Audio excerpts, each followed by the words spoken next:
नमस्कार, आप देख रहे हैं आज तक। आपके साथ मैं हूं सईद अंसारी। स्वागत है आपका। रात के 10 बज रहे हैं और आप आज तक पर दस्तक देख रहे हैं, जहां आज हम बात करेंगे उस धर्म कांटे की जिसमें सत्ता हासिल करने के लिए अपने हिसाब से धर्म का इस्तेमाल करके वजन बढ़ाया जाता है, दूसरों के अधिकारों को हल्का किया जाता है और धर्म का नाम लेकर अपने फायदे के लिए कांटे को अपनी तरफ झुका लिया जाता है। उसी धर्म कांटे की पहली कहानी अफगानिस्तान से देखिए, जहां एक ही धर्म की 99% आबादी को अपने ही धर्म के कांटे से तालिबानी कुरेद रहे हैं।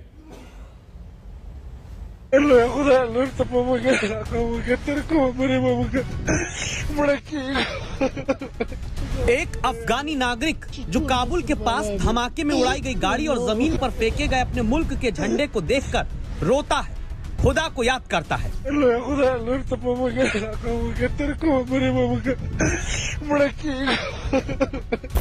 और अब ये तस्वीर है अफगानिस्तान के कंधार में कतर के वायुसेना के विमान से उतरता तालिबान में नंबर 2 मुल्ला अब्दुल गनी बरादर, जिससे तालिबानी गले लगाते हैं। आगे बढ़ने पर इनकी जुबान पर भी धार्मिक नारा आता है।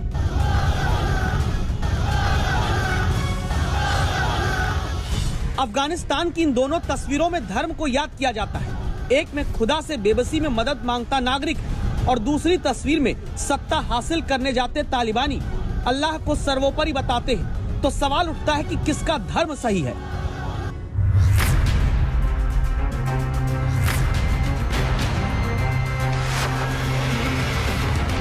धर्म का नाम लेकर आतंक फैलाने वाला तालिबान भी जब अफगानिस्तान में बंदूक की नली से सरकार बनाने चला और प्रेस कॉन्फ्रेंस करने आता है तो महिला अधिकारों के मुद्दे पर जवाब देता है। Women will be afforded all their rights, whether it is in work or other activities, because women are a key part of society, and we are guaranteeing all their rights within the limits of Islam. इस बयान के आखिरी शब्द हैं इस्लाम की सीमा के भीतर। तो सवाल है कि जहां हर धर्म स्वतंत्रता देता है, वहां सत्ता की कमान हाथ में आने से पहले ही धर्म के नाम पर सीमा खींचना तालिबान ने कैसे शुरू कर दिया? अफगानिस्तान की महिला स्वास्थ्य कर्मी तालिबानी नेताओं के साथ अपनी चिंता दूर करने के लिए बैठक करती हैं। दावा है अफगानिस्तान में बैंक की महिला कर्मचारियों को रोक लगा दी गई है। शरीयत कानून के तहत ही महिलाओं के काम करने की बात करने वाले तालिबान के कारण खदीजा अमीन नाम की महिला न्यूज एंकर को दावा है हटा दिया गया। और जब महिला रिपोर्टर ने अफगानिस्तान में महिला अधिकारों को लेकर तालिबानियों से सवाल किया तो वीडियो में वो सवाल सुनकर हंसने लगते। So would you believe in the democratic vote though? So would people be allowed to vote in women politicians?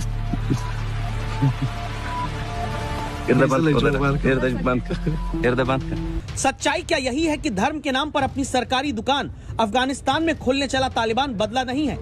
1996 में आया तालिबान जो शरीयत का नाम लेकर महिलाओं को कोड़े से पीटता था, वो तालिबान 2021 में काबुल में ब्यूटी पार्लर और दूसरी दुकानों के बाहर लगी महिलाओं की तस्वीरों को काले रंग से ढकने में लगा है। यही कारण है कि अफगानिस्तान से भारत आकर रह रही अफगानी महिलाओं को लगता है शरीयत के नाम पर महिलाओं की आजादी को तालिबान अब भी गूंथने से बाज नहीं आएगा।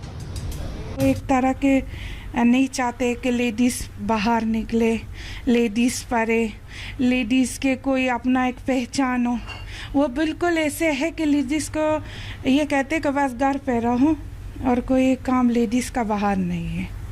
इसके लिए भी हम चिंता में हुआ कि जितनी औरतें हैं, जितनी लड़कियां हैं, उनके भी सारे सपने टूट गए। ना कोई स्कूल जा पाएंगे, ना कोई कॉलेज जा पाएगा, ना कोई अपने काम पे जा पाएगा। तो अभी बिल्कुल हालात खराब है। अफगानिस्तान से बचकर आई ये महिलाएं अपने मुल्क की दूसरी महिलाओं के लिए चिंता की लकीरों के साथ इस बात को इसलिए कहती हैं क्योंकि अफगानिस्तान में भले सबको आम माफी, सबको सुरक्षा की बात तालिबान धर्म के नाम पर कहता आ रहा हो। फर्क बस इतना आया कि ये तालिबानी जो जुलाई तक ये बातें काबुल से दूर रहकर करते थे, अब काबुल के भीतर हैं। और देखिए, शरीयत की सीमाओं की बात करने वाले चोरी के शक में एक शख्स को काबुल में पकड़ते हैं, पीटते हैं, मुंह काला करके टांग देते हैं, क्योंकि तालिबानी मानते हैं शरीयत में चोरी की सजा ऐसे ही दी जाती है। दूसरा वीडियो देखिए, अफगानिस्तान के इस अम्यूजमेंट पार्क में तालिबानियों ने आग लगा दी, क्योंकि तालिबानी मानते हैं कि शरीयत के मुताबिक मूर्तियां लगाना गुनाह है।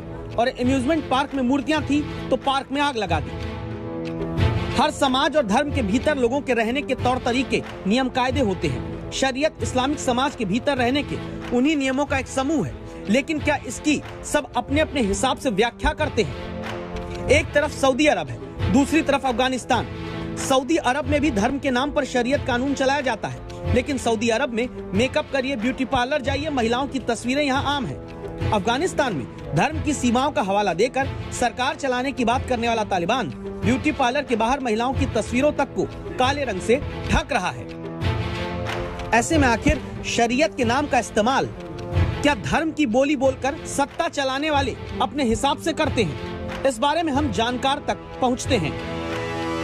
कहीं ना कहीं वो एक नैरो माइंडेड हैं, दकियानूसी विचारधारा के हैं। वो इस्लाम को फॉलो नहीं कर रहे हैं। अगर वो तालिबान इस्लाम को फॉलो करते होते तो कम से कम वो महिलाओं के सम्मान और उनकी सुरक्षा की बात करते।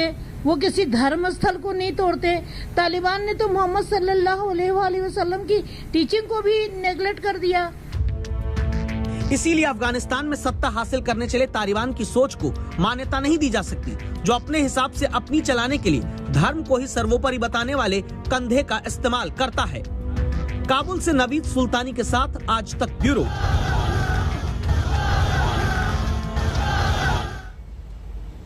तालिबान को काबुल पर कब्जा किए हुए 4 दिन बीत चुके हैं। तालिबान करीब 20 साल बाद वापस अफगानिस्तान में अपने उसी आतंक के साथ काबिज हो रहा है जो 2001 तक था। लेकिन 2 दशक बाद काबुल तक आ चुका तालिबान बहुत धीरे धीरे चल रहा है। और ऐसा आखिर क्यों?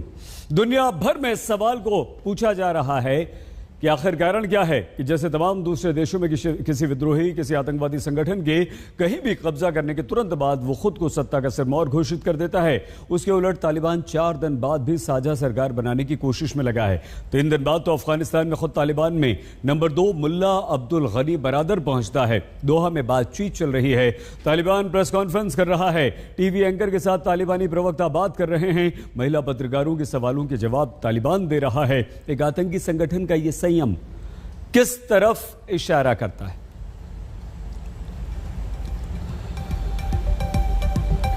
तो काबुल पर कब्जे के 4 दिन, तीसरे दिन कंदहार में बरादर और दोहा में करजई संग बैठक करके कब्जा करके संयम में तालिबान। तो तालिबान जो बहुत धीमी गति से आगे बढ़ रहा है, अपने आप को शासन संभालने के लिए नहीं कह रहा है। देखिए कारण क्या है। तालिबान चाहता है कि विश्व की उसे मान्यता मिले। ये चुप्पी है तालिबान का संयम, इसलिए क्योंकि विश्व से वो मान्यता चाहता है। तालिबान को पता है कि बिना दुनिया भर की मान्यता हासिल किए सिर्फ कब्जा करके वो देश नहीं चला सकता। दूसरा पॉइंट और दूसरा कारण यह है, तालिबान कब्जे के बाद भी बातचीत करने में इसलिए जुटा हुआ है क्योंकि तालिबान की सोच के अनुसार सेना की शह से पाकिस्तान चल रहा है, तो तालिबान से अफगानिस्तान क्यों नहीं, ये एक और है।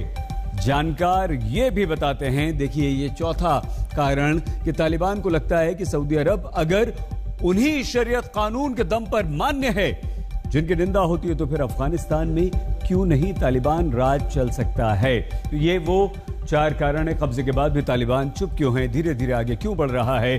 क्योंकि और इसलिए सत्ता के धर्म कांटे में तालिबान अभी धीरे धीरे अपना वजन बढ़ाने में जुटा हुआ है। हम तालिबान से अपने देश की तरफ आते हैं। हमारे देश की राजधानी दिल्ली से अफगानिस्तान की राजधानी काबुल की दूरी करीब 5000 किलोमीटर की है, लेकिन दुनिया के किसी भी कोने में धर्म के नाम पर आतंकी हमला हो, युद्ध हो, दंगा हो, विवाद हो, भारत में उसका असर राजनीति पर अवश्य पड़ता है, क्योंकि धर्म वो जरिया है जिसमें हींग लगे ना फिटकरी, लेकिन सियासत का रंग चोखा आता है। और इसीलिए हमारे देश में धर्म का इस्तेमाल हमारे समाज को बांटने और अपने फायदे के लिए करने वाली राजनीति पर आज आप दस्तक दीजिए। शफीकुर रहमान बर्क, मौलाना सज्जाद नोमानी, हरिभूषण ठाकुर और अभिजीत सिंह सांगा, ये वो 4 चेहरे हैं जो धर्म का इस्तेमाल करते हैं अपनी सियासत के स्वादानुसार।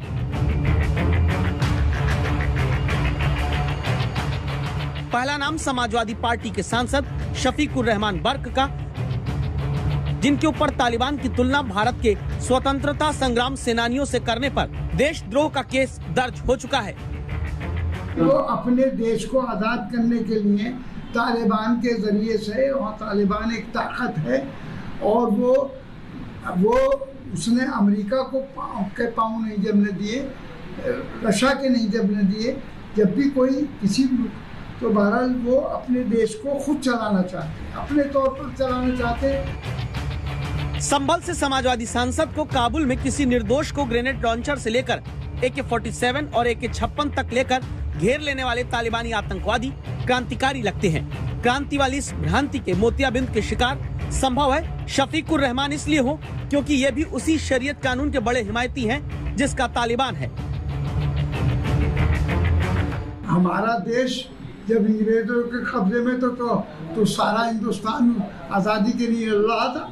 अब वहाँ का भी अब अमेरिका ने कब्जा कर रखा, पहले रशिया में था, पर जगह जगह उनका भी कब्जा, वो भी आज़ाद रहना चाहते, अपने देश को आज़ाद कराना चाहते।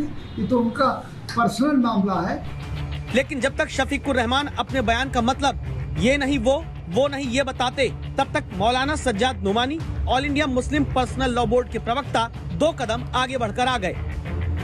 इनका बस चलता तो काबुल तक ये जाकर तालिबान का शुक्रिया करके आते। फिलहाल भारत से ही तालिबान के लिए लहालोट हुए जा रहे हैं। मुबारक हो इमारत इस्लामी अफगानिस्तान के कायदीन को। आपका दूर बैठा हुआ ये एक हिंदी मुसलमान आपको सलाम करता है, आपकी अज़मत को सलाम करता है, आपकी जुरत और हौसले को सलाम करता है, आपके जज्बे ईमानी को सलाम करता है।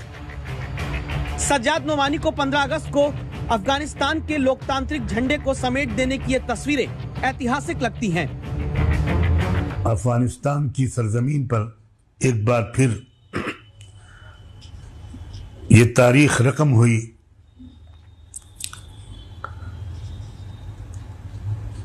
एक निहत्ती गरीब तरीन कौम ने, जिसके पास न साइंस न टेक्नोलॉजी न वसाइल न दौलत न हथियार और न तादाद, उसने पूरी दुनिया की सबसे ज्यादा मजबूत फौजों को शिकस्त दी। समाज एक तरफ से नहीं बंटता, बांटने का काम दोनों तरफ से होता है। यही वजह है कि बर्क और नोमानी तालिबान के हिमायती बने दिखे तो दूसरी तरफ से कमान संभाली है बिहार से बीजेपी विधायक हरिभूषण ठाकुर ने। भारत भी अफगानिस्तान बनेगा, तालिबान बनेगा। लोग समझ नहीं रहे हैं, वोट के चश्मे से सब कुछ को देख रहे हैं। मैं संपूर्ण भारत के जितने भी देश प्रेमी और राष्ट्रभक्त हैं उनसे निवेदन करता हूं कि वो देखें अफगानिस्तान को और उससे कुछ सीख लें। चौथे किरदार हैं उत्तर प्रदेश में बीजेपी विधायक अभिजीत सिंह सांगा। कानपुर में जो मुहर्रम आने से पहले खुद ही धर्म और कानून के ठेकेदार बनने के आरोप में घिर गए, धमकी देते नजर आते हैं। ये साथियों हम चुनौती देते हैं कि अभिजीत सिंह सांगा के रहते हुए किसी माई के लाल की ये हैसियत नहीं है कि इस स्थान को करबला बन जाने दे।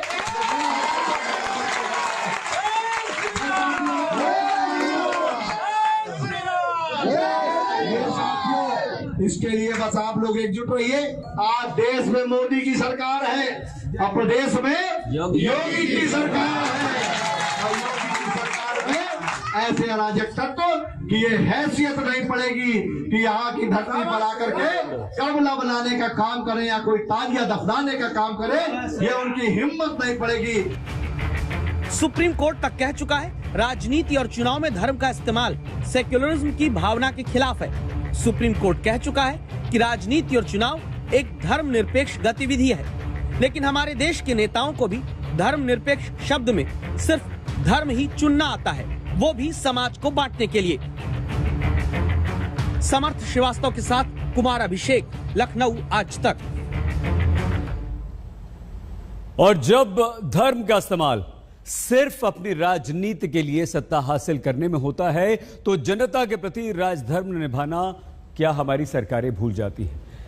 इसी हफ्ते रक्षाबंधन आ, मध्य प्रदेश के मुख्यमंत्री शिवराज सिंह चौहान खुद को सार्वजनिक तौर पर पूरे प्रदेश की महिलाओं को बहन मानकर मामा कहलवाते हैं। राजनीति की रिश्तेदारी रखने वाले मुख्यमंत्री शिवराज सिंह चौहान को हजारों महिलाएं भोपाल में राखी बांधने पहुंची।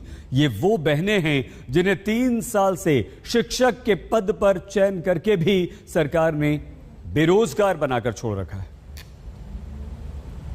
क्यों नहीं देते? लेके रहेंगे। क्यों नहीं देते? कोई बेहोश हुआ जा रहा है, क्यों नहीं देते? लेके रहेंगे। किसी के आंसू रुकने का नाम नहीं ले रहे।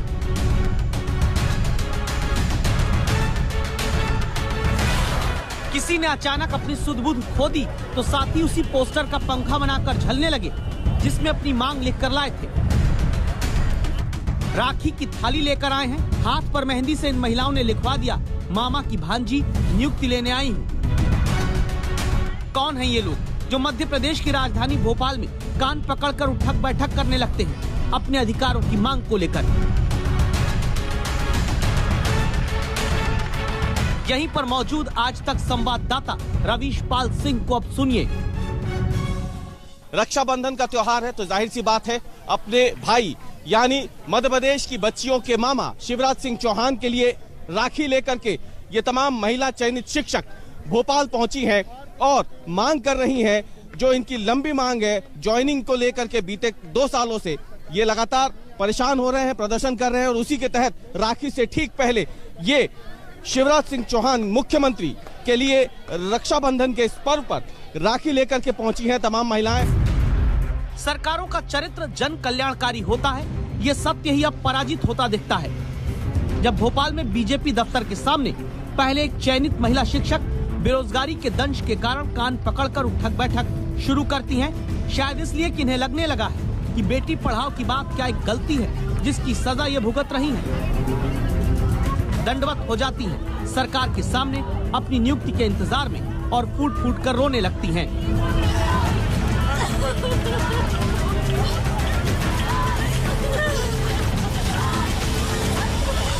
दावा है कि लगभग 10 वर्ष बाद 2018 में जाकर मध्य प्रदेश में शिक्षक भर्ती निकली थी। 2019 में जाकर इम्तिहान हुआ, नतीजा अगस्त 2019 में ही आया। कोरोना की 2 लहरों में नियुक्ति से पहले वेरिफिकेशन की प्रक्रिया टाली गई। 2021 में चुने हुए शिक्षकों के दस्तावेज जांचने के बाद भी अब तक नियुक्ति नहीं दी गई। इसीलिए झाबुआ की मालती चौहान जैसे हजारों नौजवान चयनित शिक्षक हर महीने ऐसे ही धरना प्रदर्शन भोपाल में करते आ रहे हैं। जो परीक्षा हुई थी जिसमें हमें चयन हुआ था उसकी जो नियुक्ति है आज 3 से 4 साल हो गए और 5 वर्षीय योजना बनती जा रही है और वो नियुक्ति हमें मिल ही नहीं रही है। जो हमारा अधिकार है उससे हमारे कई ऐसे सपने जुड़े हुए हैं और हमने ये हमारी तरफ से इस रक्षा सूत्र की कीमत जो वो जानते हैं मुख्यमंत्री जी कि इसके बंधन में वो बंद कर हमें नियुक्ति जरूर देंगे, इसलिए हम राखी का त्योहार मनाने उनके घर आए हैं। तो क्या अब अपना राजधर्म और मामा कहलवाने का धर्म भी मध्य प्रदेश के मुख्यमंत्री और सरकार निभाएंगे? जिनके लिए राखी की थाली चयनित बेरोजगार शिक्षक महिलाएं सिर पर रख लेती हैं, जिन्हें नियुक्ति का आशीर्वाद चाहिए, बेरोजगारी का श्राप नहीं।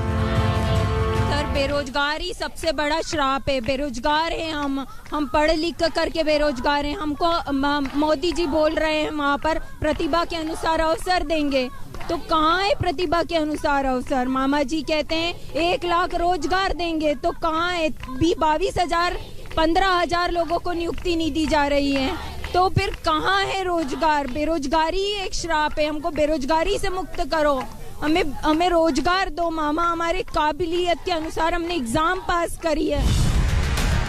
मध्य प्रदेश में स्कूल खुल गए, लेकिन सोचिए क्या वहाँ शिक्षक पूरे होंगे? जबकि 10 साल बाद तो नियुक्ति के लिए भर्ती ही 2018 में आई थी। सवाल उठता है, आखिर जिस देश में एनडीए की परीक्षा में बेटियों के शामिल होने की बात पर सब खुश होते हैं, वहीं मध्य प्रदेश में हजारों बेटियां और बेटे चयन के बाद भी बेरोजगार बनाकर धरने प्रदर्शन के नाम पर छोड़े जाएं। क्या किसी के कान पर जू भी नहीं रेंगती? रवीशपाल सिंह, भोपाल, आज तक। अफगानिस्तान में तालिबान की नई करतूत।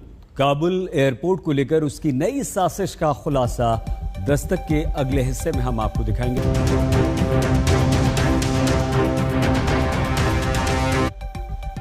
स्वागत एक बार फिर से आपका दस्तक में। अमेरिका के विदेश मंत्रालय ने आज अफगानिस्तान में महिलाओं पर हो रहे अत्याचार को लेकर चिंता व्यक्त की है। अमेरिका ने तालिबान से महिलाओं की सुरक्षा की गारंटी भी मांगी, लेकिन सवाल यह है कि जो तालिबान महिलाओं का दुश्मन हो, जो सरेआम महिलाओं को सजा देने के लिए कुख्यात हो, अगर वो तालिबान गारंटी दे भी देगा तो उसे मानेगा कौन? आज ही तालिबान के आतंकवादियों ने काबुल एयरपोर्ट के बाहर महिलाओं को बंदूक की बट से मारा, फायरिंग की, जिसमें एक महिला और उसका बच्चा घायल हुआ। अफगानिस्तान में यह सब कुछ इसलिए हो रहा है क्योंकि अमेरिका ने आनन फानन में अफगानिस्तान से निकल लेने का फैसला कर लिया। लेकिन जब सारी दुनिया तालिबान के आतंकवादियों को बच्चों की कार चलाते हुए बहुत हैरानी से देख रही है, उसी दौरान तालिबान काबुल एयरपोर्ट को लेकर अपनी एक साजिश को बड़ी ही खामोशी से छिपाने में जुट गया है।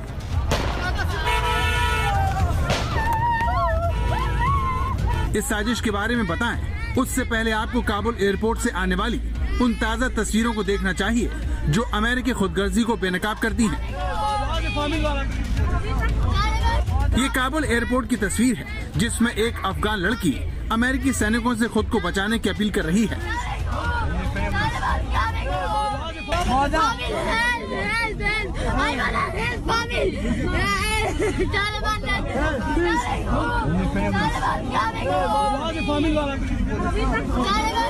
ये काबुल एयरपोर्ट की बुधवार सुबह की तस्वीर है जिसमें तालिबान के चंगुल से निकलने के लिए अफगान महिलाएं तड़प रही हैं और अमेरिकी फौजियों से भीख मांग रही हैं।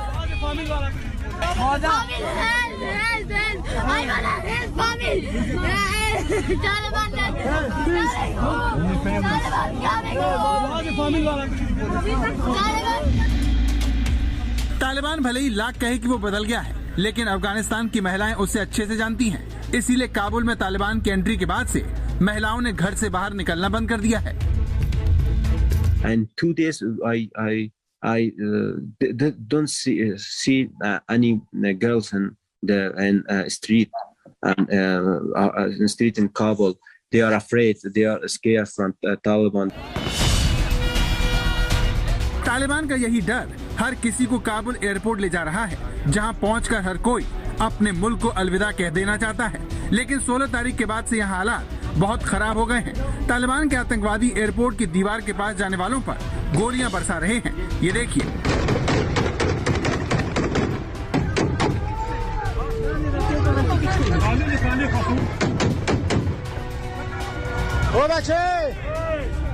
आपने देखा कैसे गोलियों की बौछार के बीच भी एयरपोर्ट में दाखिल होने की कोशिशें की जा रही हैं। इसकी वजह तालिबान का वो जुल्म है जिससे छुटकारा पाने के लिए अफगानिस्तान के लोग अपनी जान तक दांव पर लगाने से नहीं चूक रहे।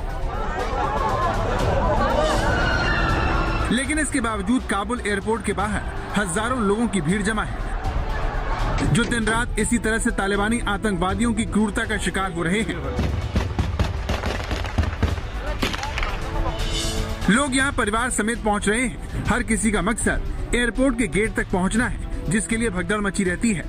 लेकिन इस बीच कब कौन मारा जाएगा कहा नहीं जा सकता, क्योंकि तालिबान के आतंकवादी कभी भी किसी को गोली मार देते हैं। ये देखिए कैसे ये लंबे बाल वाला तालिबानी आतंकवादी बड़े आराम से गाड़ी से उतरता है और लोगों पर गोली मारकर चलता बनता है।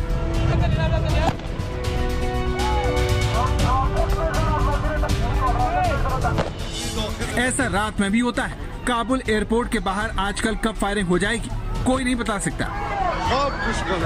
ये काबुल एयरपोर्ट का नॉर्थ गेट है जहां हजारों की भीड़ है, लेकिन फिर भी तालिबान के आतंकवादी गोलीबारी कर रहे हैं। ये काबुल एयरपोर्ट का वही नॉर्थ गेट है जिससे 16 तारीख को कई लोग एयरपोर्ट की दीवार फांदकर अंदर जाने में कामयाब हुए थे। लेकिन 16 तारीख के बाद तालिबान ने यहाँ पर कड़ा पहरा लगा दिया है।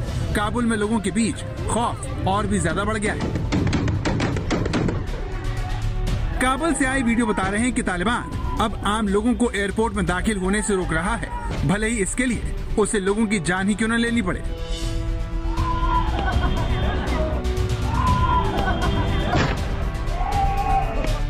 काबुल एयरपोर्ट पर अभी अमेरिका का कब्जा है, जहां से वो अपने नागरिकों को निकाल रहा है। लेकिन एयरपोर्ट के बाहर तालिबान लगातार अपना शिकंजा कसता जा रहा है। लोग एयरपोर्ट न आए, इसके लिए वो लोगों को फायरिंग करके भगा रहा है। इस तरह 16 अगस्त के बाद काबुल एयरपोर्ट पर अफरा तफरी मची हुई है।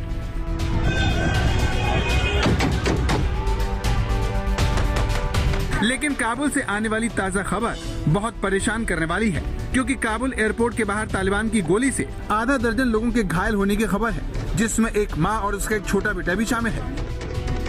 ये देखिए किस तरह से दो लोग इस जख्मी महिला की मदद करने की कोशिश कर रहे हैं। काबुल एयरपोर्ट के बाहर लोग अपनों को गोली लगते हुए बिलख रहे हैं। दरअसल तालिबान धीरे धीरे काबुल एयरपोर्ट के बाहर शिकंजा कस रहा है, अपनी पोस्ट बना रहा है ताकि वो एयरपोर्ट पहुंचने वालों पर नजर रख सके। लेकिन उसकी कोशिश लोगों को देश से बाहर जाने से रोकने की है, जबकि उसने अमेरिका को काबुल एयरपोर्ट पहुंचने का सुरक्षित रास्ता देने का वादा कर रखा है। लेकिन तालिबान काबुल एयरपोर्ट तक पहुंचने के रास्ते को धीरे धीरे जाम कर रहा है। ये खबर आम लोगों के साथ साथ अमेरिका के लिए भी बहुत बड़े खतरे की घंटी है, जिसके 40,000 नागरिक अब भी अफगानिस्तान में फंसे हुए हैं। काबुल से नवीद सुल्तानी के साथ आज तक ब्यूरो। अफगानिस्तान में 40,000 अमेरिकी सैनिक फंसे हैं और इसमें आम नागरिक भी हैं। पिछले 72 घंटे में करीब 1,000 अमेरिकी नागरिकों को बाहर निकाला जा सका है और अफगानिस्तान से बाहर निकलने का दरवाज़ा केवल काबुल एयरपोर्ट है, जिसकी घेराबंदी करने में तालिबान जुटा हुआ है। अमेरिका जहां अपनी खुदगर्जी का खमियाजा भुगत रहा है, तो अफगानिस्तान के 2 राज्यों में तालिबान का विरोध भी जबरदस्त अब होने लगा है। Very upset today because Afghan women didn't expect that overnight all the Taliban came. They took off my flag. This is my flag. Everybody is upset, especially women. And I forgot my question to me.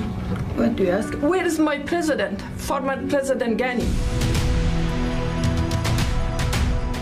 Afghanistan की बर्बादी को लेकर America से सवाल जवाब करने का सिलसिला शुरू हो चुका है।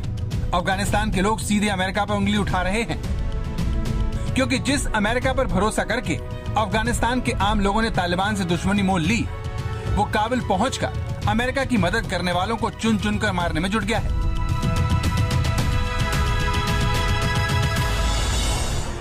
ये तस्वीर देखिए, दीवार की तरफ मुंह किए घुटनों के बल बैठे इन लोगों की बेबसी देखिए। तालिबान के आतंकवादी अपने स्टाइल में इन लोगों को सजा दे रहे हैं।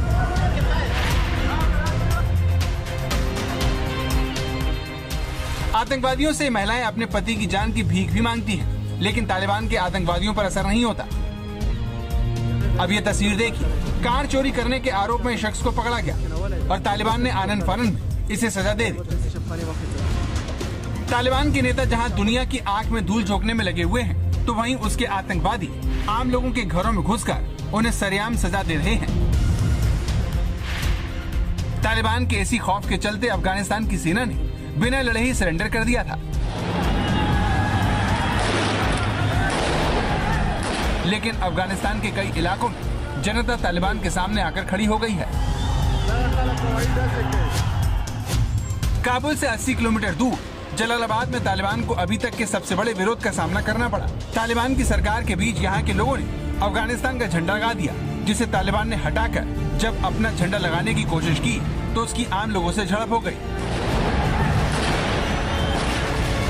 लोगों को डराने के लिए तालिबानियों ने फायरिंग भी की, जिसमें 3 लोगों के मारे जाने की खबर है। लेकिन तालिबान की इस क्रूरता से जलालाबाद के लोग नहीं डरे और वो अफगानिस्तान का झंडा लेकर सड़कों पर उतर आए। आम लोगों की मांग है कि अफगानिस्तान के मौजूदा झंडे को राष्ट्रीय ध्वज बनाए रखा जाए। इससे पहले मंगलवार को पाकिस्तान की सीमा से लगे अफगानिस्तान के लोगों ने अपने देश के झंडे को लेकर प्रदर्शन किया था। इस तरह तालिबान भले ही जनता को डराने में लगा, लेकिन अफगानिस्तान के कई इलाकों में उसे विरोध झेलना पड़ रहा है। वहीं अफगानिस्तान से अमेरिकी फौज बुलाने के फैसले पर जो बाइडेन घर में ही घिर गए हैं। पूर्व अमेरिकी राष्ट्रपति डोनाल्ड ट्रंप ने अफगानिस्तान से अमेरिकी फौज की वापसी के बाद बने माहौल को इतिहास की सबसे शर्मनाक घटना करार दिया है। आज तक ब्यूरो।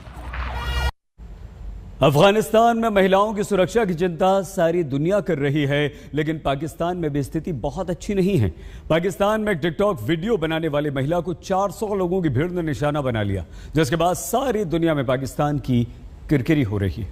9 बजे तक मैं टॉर्चर होती रही। लोग मेरे बाल खींच रहे थे, वो कह रहे थे कि उठो, ये नाटक कर रही होगी शायद। एक औरत अपने पाकिस्तान में अपनी सिटी में सेव नहीं है तो वो दुनिया के किसी कोने में सेव नहीं है। मुझे कुछ भी समझ नहीं आ रहा था। लोग मुझे टॉर्चर कर रहे थे, मेरे साथ खेल रहे थे, मुझे बचा रहे थे, वही लोग मुझे उछाल रहे थे। एक कपड़े उतारता था तो दूसरा रखता था तो वो दूसरा खींचने की कोशिश करता था।